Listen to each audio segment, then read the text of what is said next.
Hello students, nice good evening. चलिए, कैसे हैं आप लोग? आशा है अच्छे होंगे।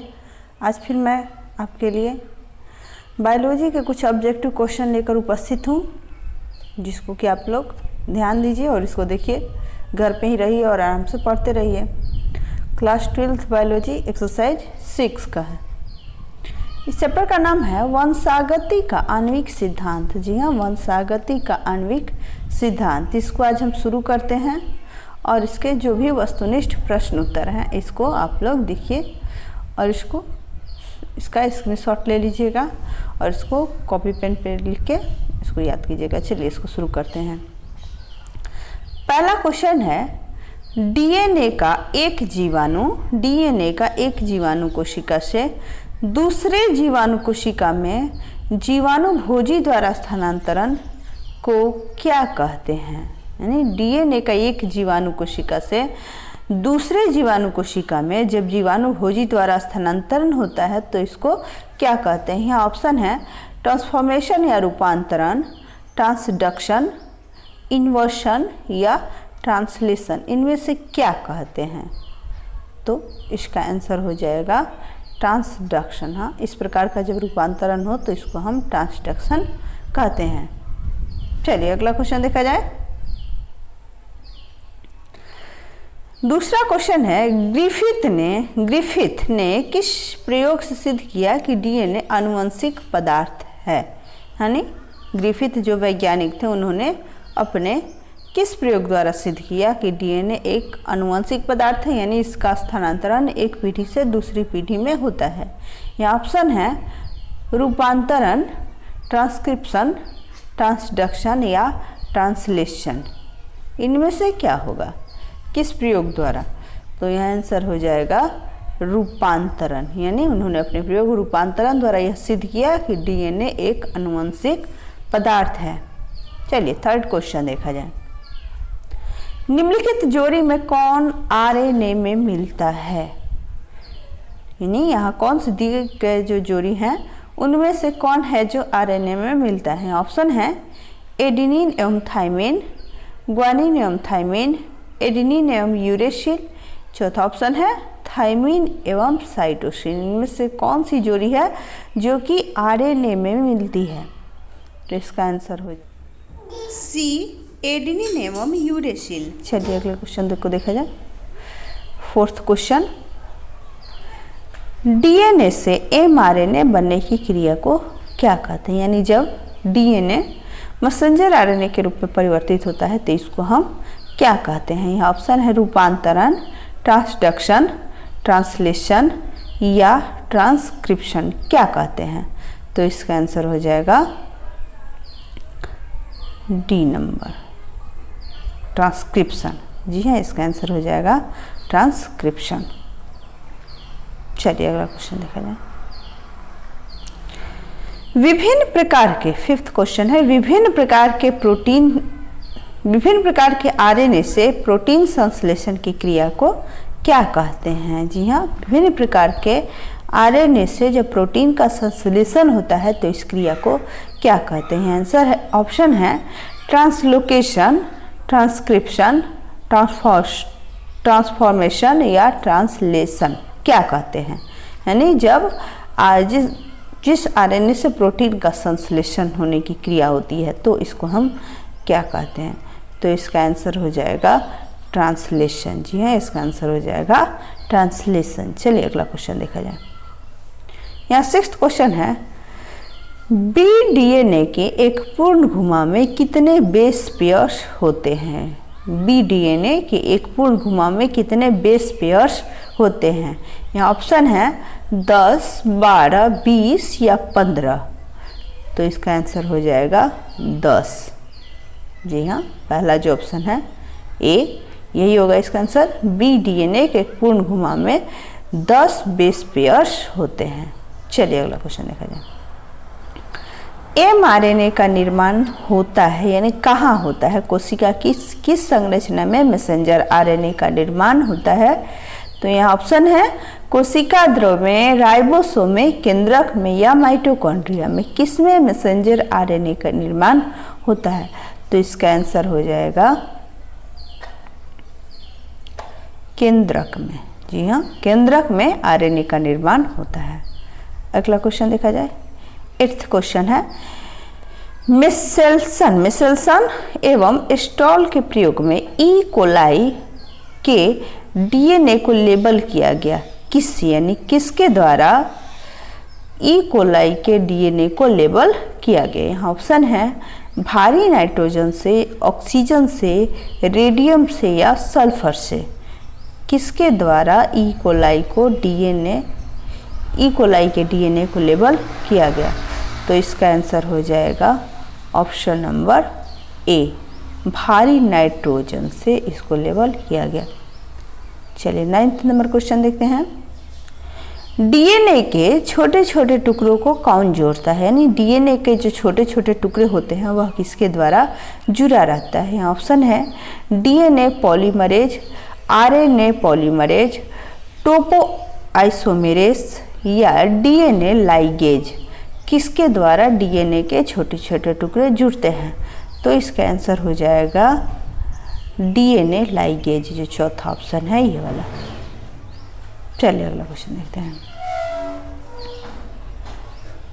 10वां क्वेश्चन है, डीएनए द्विगुणन में किस एंजाइम की मुख्य भूमिका रहती है? डीएनए द्विगुणन में किस एंजाइम की मुख्य भूमिका होती है या रहती है? यहाँ ऑप्शन है ligase, RNA polymerase, DNA polymerase या कोई नहीं। किसके द्वारा डीएनए का द्विगुणन हो पाता है? तो इसका आंसर हो जाएगा डीएनए पॉलीमरेज है, इसी के द्वारा डीएनए का द्विगुणन होता है। चलिए अगला क्वेश्चन 11th क्वेश्चन, निम्नलिखित में कौन चेन समापन कोडन है? निम्नलिखित में कौन चेन समापन कोड है? यहाँ AUG है, GUG है, UAA या ACC, कौन सा कोड है जो चेन समापन कोड है? तो इसका आंसर हो जाएगा 3rd, जो तीसरा ऑप्शन है UAA। चलिए अगला क्वेश्चन देखते हैं। प्रोटीन संश्लेषण में दो अमीनो अम्लों के बीच किस प्रकार का बंधन रहता है? यहाँ बंधन का नाम बताना है कि किस प्रकार का बंधन रहता है प्रोटीन संश्लेषण में दो अमीनो के बीच। यहाँ ऑप्शन है पेप्टाइड बंधन, हाइड्रोजन बंधन, न्यूक्लियोटाइड या न्यूक्लियोसाइड। किस प्रकार का बंधन होता है? तो इसका आंसर हो जाएगा पेप्टाइड। जी हाँ, प्रोटीन संश्लेषण में दो अमीनो अम्लों के बीच पेप्टाइड बंधन होता है। चलिए अगला क्वेश्चन देखते हैं। डीएनए अणु के न्यूक्लियोटाइडों के पूरक होते हैं क्या? इनमें से क्या है जो डीएनए अणु के न्यूक्लियोटाइडों के पूरक होते हैं? यहाँ ऑप्शन है टीआरएनए का नाइट्रोजनी बेस, एमआरएनए का नाइट्रोजनी बेस, राइबोसोम का आरएनए या इनमें से कोई नहीं। तो यहाँ हो जाएगा आंसर एमआरएनए का नाइट्रोजनी बेस, जो दूसरा आंसर है मैसेंजर आरएनए का नाइट्रोजनी बेस। चलिए अगला क्वेश्चन देखते हैं।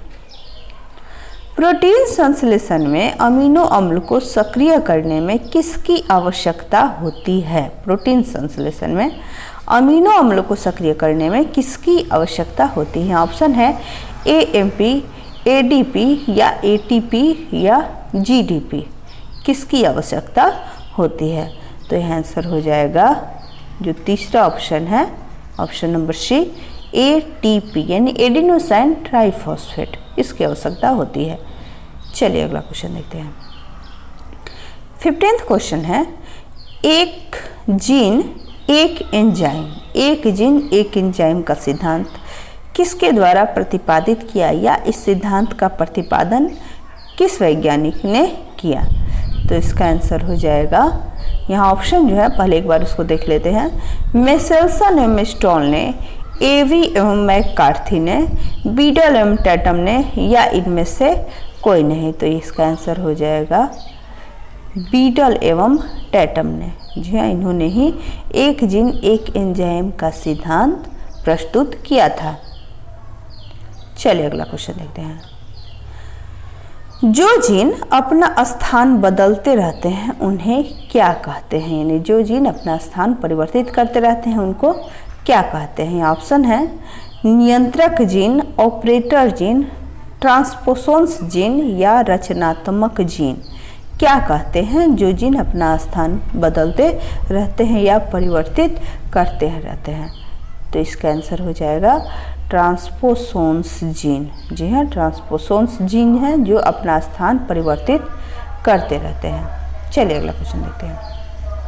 आज क्वेश्चन थोड़ा ज़्यादा है इसलिए जल्दी इसको जल्दी किया जा रहा है ताकि जितने भी क्वेश्चन हैं सबको इसमें बता दिया जाए सबके आंसर के साथ। चलिए अगला क्वेश्चन देखते हैं। किस जीन के साथ एंजाइम आरएनए पॉलीमेरेज से जुड़ा हुआ रहता है? किस जीन के साथ एंजाइम आरएनए पॉलीमेरेज के साथ जुड़ा हुआ रहता है? यहाँ ऑप्शन है नियंत्रक जीन, प्रोमोटर जीन, संरचनात्मक जीन या ऑपरेटर जीन। तो इसका आंसर हो जाएगा option number B, promoter gene. जी हाँ, प्रोमोटर जीन इसी के साथ एंजाइम आरएनए पॉलीमेरेज जुड़ा हुआ रहता है। चलिए अगला क्वेश्चन देखते हैं। लैक ओपेरॉन में कितने संरचनात्मक जीव पाए जाते हैं? लैक ओपेरॉन में कितने संरचनात्मक जीन पाए जाते हैं? यह ऑप्शन है 3, 5, 1 या इनमें से कोई नहीं। तो इसका आंसर हो जाएगा ऑप्शन नंबर ए, यानी लैक ओपेरॉन में 3 संरचनात्मक जीव पाए जाते हैं। चलिए अगला क्वेश्चन देखते हैं। नियंत्रक जीन को क्या कहते हैं? जो जीन नियंत्रक होता है उसको क्या कहते हैं? ऑप्शन है निरोधक gene, refresher gene, operator gene या सभी। क्या कहते हैं नियंत्रक जीन को? चलिए आप लोग सोच रहे होंगे इसका आंसर। तो इसका आंसर हो जाएगा निरोधक जीन। या नियंत्रक जीन को ही निरोधक जीन भी कहते हैं। चलिए अगला क्वेश्चन देखते हैं।